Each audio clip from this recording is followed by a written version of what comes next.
नमस्कार. आजच्या भागामध्ये आपण बघूया. इथे आता आकाश म्हणत असतो, की भूमी परत नक्की येईल. तेव्हा रागिनी म्हणत असते, "काय बोलतोयस तू आकाश?" "आकाश, भूमी ज्या पद्धतीने हर्ट होऊन या घरातून गेली आहे ना, तिच्या मनामध्ये वेदांगीबद्दल आणि तुझ्याबद्दल जे काही निर्माण झाले, त्यामुळे मला नाही वाटत, की भूमी परत येईल. तू असं का म्हणतोयस? तुला असं का वाटते, की भूमी परत येईल?" तेव्हा इथे आकाश म्हणतो, की "माझा विश्वास आहे, भूमी नक्की परत येईल. परत येईल नाही तर भूमी परत आली आहे," असं आकाश म्हणतो. मागे वळून बघतो तर इथे भूमी आता दारामध्ये येऊन उभी राहिलेली असते. तिच्या हातामध्ये तिची बॅग वगैरे सगळं काही असतं. तेव्हा इथे भूमी आकाश दोघंजण एकमेकांकडे बघत असतात. त्यानंतर इथे आकाशला आठवतं, जेव्हा भूमी घर सोडून निघून गेलेली असते तेव्हा सगळ्यात आधी आकाश माधव काकांना फोन करतो. तेव्हा माधव काका म्हणत असतात, की "बोला आकाशराव, बोला. किती दिवसांनी मला फोन केलात. कसे आहात तुम्ही आणि भूमी कशी आहे?" तेव्हा इथे आकाश म्हणत असतो, की "भूमीबद्दल बोलायचं आहे म्हणूनच फोन केलाय." तेव्हा माधव काका म्हणतात, "का काय झालंय? काय झालंय माझ्या भूमीला?" तेव्हा आकाश म्हणत असतो, की "भूमी घर सोडून तुमच्या घरी परत आली आहे." तेव्हा इथे आकाश म्हणतो, की "जे काही झालंय ते मी तुम्हाला सगळं नंतर सांगेन. पण आता तुम्हाला एक प्लॅन करायचा आहे. हे बघा बाबा, आता आपल्याला अशा गोष्टीचं भांडवल करायचं आहे, ज्या गोष्टीचं माझ्या मनामध्ये सुद्धा कधीच काही येत नाही. हे बघा बाबा, मी तुमच्या पायाचं ऑपरेशन केले, हे जावई म्हणून नाही तर मी तुमचा मुलगा म्हणून मी तुमच्या पायाचं ऑपरेशन केले. आणि आता तुम्हाला ते कर्ज माझं फेडायचं आहे म्हणूनच तुम्ही भूमीला माझ्या इथे कामसुद्धा करायला सांगितलेत, बरोबर ना?" हे आपलं सगळं प्लॅनिंगनुसार झालं होतं. तेव्हा माधव काका म्हणतात, "अगदी बरोबर." तेव्हा आकाश म्हणतो, की "आता फक्त तुम्हाला एकच काम करायचं आहे. आता तुम्हाला असं सांगायचं आहे, की तुम्हाला माझ्या या ओझ्याखाली राहायचं नाही आहे. माझं कर्ज तुम्हाला हळूहळू फेडायचं आहे आणि तुम्ही असं जर काही केलंत ना, तरच भूमी माझ्याकडे परत येऊ शकते," असं आकाश म्हणतो. तेव्हा इथे माधव काका म्हणतात, की "तुम्ही काळजीच करू नका. तुम्हाला जे काही हवं आहे ना, मी अगदी तसंच करेन. तुमची बायको तुमच्याकडे परत आल्याशिवाय काही राहणार नाही." तर माधव काका आणि प्रशांतने मिळून तो केलेला प्लॅन असतो, जेणेकरून भूमी आकाशच्या घरी परत येईल.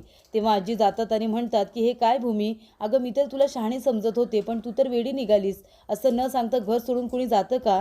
का गेलीस बरं तू?" तेव्हा इथे आकाश आता मानसीला म्हणत असतो, "मानसी, बघितलंस ना, माझ्या बायकोवरती किती विश्वास आहे. याला म्हणतात विश्वास, याला म्हणतात कॉन्फिडन्स. भूमी परत आली की नाही?" तेव्हा इथे मानसी म्हणते, की "ताई, बरं झालं तू आलीस. ये बरं आता आतमध्ये." तेव्हा इथे भूमी खूपच जास्त नाराज झालेली असते, कारण तिला पुन्हा तिथे यायचं नसतं, कारण वेदांगीच्या मनामध्ये गैरसमज निर्माण झालेला असतो. तेव्हा रागिनी म्हणते, "काय गं भूमी, हे सगळं काय आहे? चिठ्ठी लिहून घर सोडून काय गेलीस, त्यानंतर पुन्हा परत काय आलीस, हे सगळं काय आहे?" तेव्हा इथे आता आजी म्हणत असतात, की "भूमी, पुन्हा घर सोडून कधीच जायचं नाही आहे बाळा, मी आत्ताच तुला सांगते." तेव्हा इथे भूमी म्हणत असते, की "मला माफ करा. म्हणजे मी घर सोडून तर गेले होते, पण तिथे गेल्यानंतर मला कळलं, की नोकरीची मला किती गरज आहे. जर मी नोकरी केली नाही तर कदाचित माझं घरसुद्धा चालणार नाही आहे. त्याच्यामुळे त्याची जाणीव झाल्यानंतर मी पुन्हा इथे आले. मी तुम्हाला हात जोडून विनंती करते, तुम्ही पुन्हा मला कामावरती जॉईन होऊ द्याल ना?" तेव्हा इथे आजी म्हणतात, "अगं असं काय करतेस? हे घर तुझं आहे आणि तू कधीही इथे येऊ शकतेस, कधीही जाऊ शकतेस.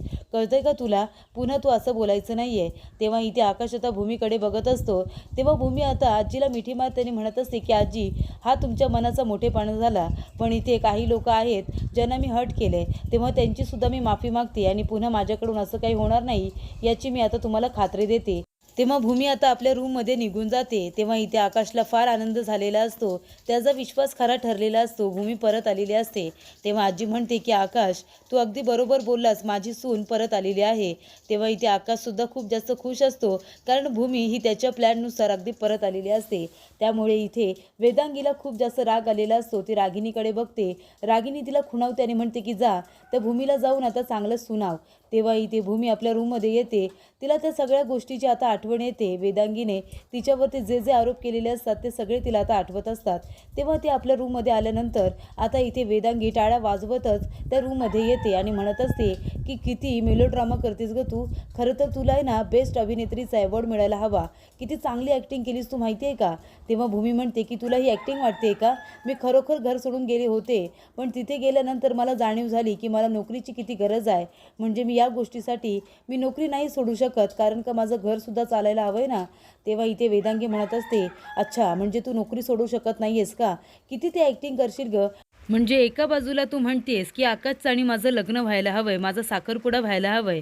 तू आमच्यासाठी रेस्टॉरंटमध्ये टेबलसुद्धा बुक केलं होतंस डिनर डेटसाठी आणि स्वतः आकाशबरोबर तिथे डेटला गेलीस, बरोबर की नाही?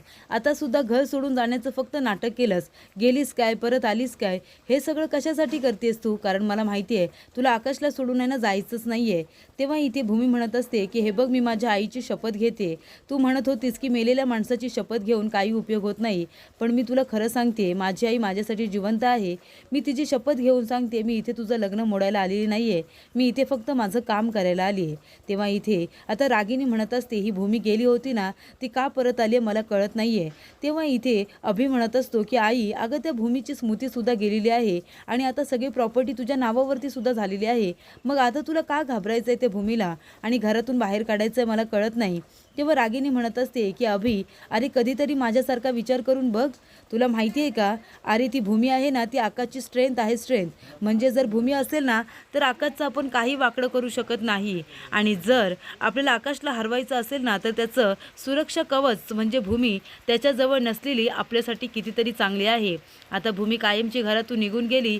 वेदांगीबरोबर आकाशचं लग्न झालं की आपण आकाशला हवं तसं आपण वागू शकतो आणि म्हणूनच आपल्याला काही करून भूमीला या घरातून बाहेर काढायचं आहे. म्हणजे सगळी प्रॉपर्टी कायमची माझी होऊन जाईल आणि जर माझी झाली तर तुझी सुद्धा होईल ना, तुला सुद्धा फायदाच होणार आहे, कळलं का? तेव्हा इथे वेदांगी म्हणत असते की भूमी, हे बघ, तुला जर या घरामध्ये राहून कामच करायचं आहे ना तर तुला आकाशपासून दूरच राहावं लागेल. तेव्हा इथे भूमी म्हणते, म्हणजे मी काय करू?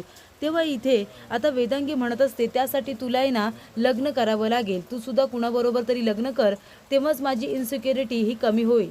तेव्हा अभि म्हणत असतो की आई, मला कळलंय, भूमी या घरातून निघून गेली, वेदांगीबरोबर आकाशचं लग्न झालं, तसंही पॉवर ऑफ फटरनी सगळी तुझ्या नावावरती झालेली आहे. मग सगळ्या प्रॉपर्टीची मालकीन तूच ना? तेव्हा रागिनी म्हणते, हो रे, मालकीन तर मीच होईल. आणि अभि, आता तुझ्या गोष्टी काही लक्षात यायला लागले. मालकीन जरी मी झाले तरीसुद्धा तू माझा मुलगा आहेस, तुलासुद्धा त्याचा मोबदला होणारच आहे ना. म्हणून म्हणते, माझ्या बाजूने बोलत जा, मी सांगेन तसं करत जा, म्हणजे तू सुद्धा फायद्यात राहशील, कळते का तुला? आता एकदा ती भूमी घरातून बाहेर गेली ना की आपला प्लॅन सक्सेसफुल झालाच म्हणून समज. काही करून आता त्या भूमीला या घरातून बाहेर काढायला हवंय आणि त्यासाठी आता जे काही करायला लागेल ते करायचं आहे. तेव्हा इथे आता आकाशने माधव काकांना फोन केलेला असतो थँक्यू म्हणण्यासाठी, कारण त्याने जसा प्लॅन एक्झिक्यूट केलेला असतो अगदी तसं घडलेलं असतं. म्हणजे भूमीला घरी परत आणण्यासाठी त्या दोघांनी मिळून प्लॅन केलेला असतो आणि तो सक्सेसफुलरित्या पार पडलेला असतो. तेव्हा इथे मानसी म्हणत असते की भाऊजी, आता हे सगळं आपण निभावलेलं आहे, पण पुढे काय? ताईच्या मनामध्ये आता एकदा का घर सोडून जाण्याचा निर्णय आला म्हणजे ती नक्कीच काहीतरी पुढे जाऊन करेल. आता साखरपुड्याचं काय करायचं? तेव्हा आकाश म्हणतो, नाही, आता सध्या तरी साखरपुडा वगैरे करायचं नाही आहे, भूमीला आता नॉर्मल होऊ दे, नाहीतर भूमीला या सगळ्याचा खूप जास्त त्रास होईल, ते मला आवडणार नाही आहे. तेवढ्यातच इथे आता वेदांगी आलेली असते. इथे आकाशसाठी नाश्ता घेऊन चॉकलेट मिल्क आणि नाश्ता घेऊन आलेली असते. तेव्हा आकाश म्हणतो, वेदू तू का आली आहेस? भूमी कुठे आहे? भूमीला सांगायचं ना आणायला. तेव्हा वेदांगी म्हणते, अरे तिनेच सांगितले मला तुझ्यासाठी नाश्ता घेऊन यायला, हे बघ तुझं आवडीचं मी चॉकलेट मिल्कसुद्धा आणलेलं आहे. तेव्हा इथे आकाश म्हणत असतो, हे बघ मला भूमीबरोबर बोलायचं होतं, मी तिच्यावरती रागवले हे तिला कळायला हवंय ना, म्हणून मी तिच्याबरोबर बोलायला गेलेलो नाही आहे. तू कशासाठी माझ्यासाठी नाश्ता घेऊन आलीस? हे बघ तू असं करत जाऊ नकोस, मला नाही आवडत. आपण दोघं जण क्लिअर आहोत ना? तू तिला सांगायचं की तू नाश्ता घेऊन येणार नाही आहेस म्हणून, हे तिचं काम आहे, तिला करू दे तिचं काम, कळतंय तुला? तेव्हा इथे रागिनीला आता खूपच जास्त राग येत असतो. त्यामुळे ती म्हणत असते की वेदांगी तू तुझं काम केलेस ना? तेव्हा वेदांगी म्हणते की आता मी माझं सगळं काम करते, मी भूमीला सुद्धा चांगलं सुनावलेलं आहे आणि म्हणूनच मी आकाशसाठी नाश्ता घेऊन आले, तर तो मला कसं बोललं बघितलं ना तुम्ही? तेव्हा रागिनी म्हणते, काळजी करू नको, तू शांत हो, आता पुढचा प्लॅन काय करायचा आहे तो मला बरोबर माहिती आहे, तुझा आता जाऊन शांतपणे आराम कर. तेव्हा इथे रागिनी आता ॲडव्होकेट भानुशाली यांना फोन करते आणि म्हणत असते की आमचं काम आम्ही केले, आता तुम्हाला तुमचं काम पुढे न्यायचं आहे आणि त्यासाठी मी जसं सांगते अगदी तुम्हाला तसंच करायचं आहे. तेव्हा इथे भूमी आता आकाशसाठी नाश्ता घेऊन येते. तेव्हा इकडे भूमी म्हणते की आकाश नाश्ता. तेव्हा इथे आकाश म्हणत असतो की भूमी मॅडम, तुम्ही जसे मैत्रीचे नियम तयार करून ठेवलेले आहेत तसे नोकरीचे सुद्धा काही नियम असतात, तुम्हाला माहिती आहे का? तुम्ही तुमचं काम दुसऱ्यांना का करायला सांगता? तुम्ही हा नाश्ता स्वतःसुद्धा घेऊन आला असतात ना, मग त्या वेदांगीला पाठवायची काय गरज होती? तेव्हा इथे भूमी म्हणत असते की आकाश.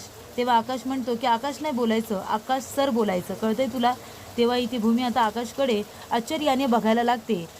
तर इथे भूमी आता घर सोडून गेलेली असते, ते सुद्धा आकाशला काही न सांगता तेव्हा आकाश आता हर्ट झालेला असतो. त्याला भीती वाटत असते की यापुढे सुद्धा काही सिच्युएशन अशी निर्माण झाली तर भूमी पुन्हा मला सोडून जाऊ शकते आणि एवढा मोठा धक्का आकाश सहन करू शकत नाही. म्हणूनच तो आता इथे भूमीला थोडं रूढ बोलून तिला जाणून करून देत असतो की घर सोडून जायचं नाही म्हणून.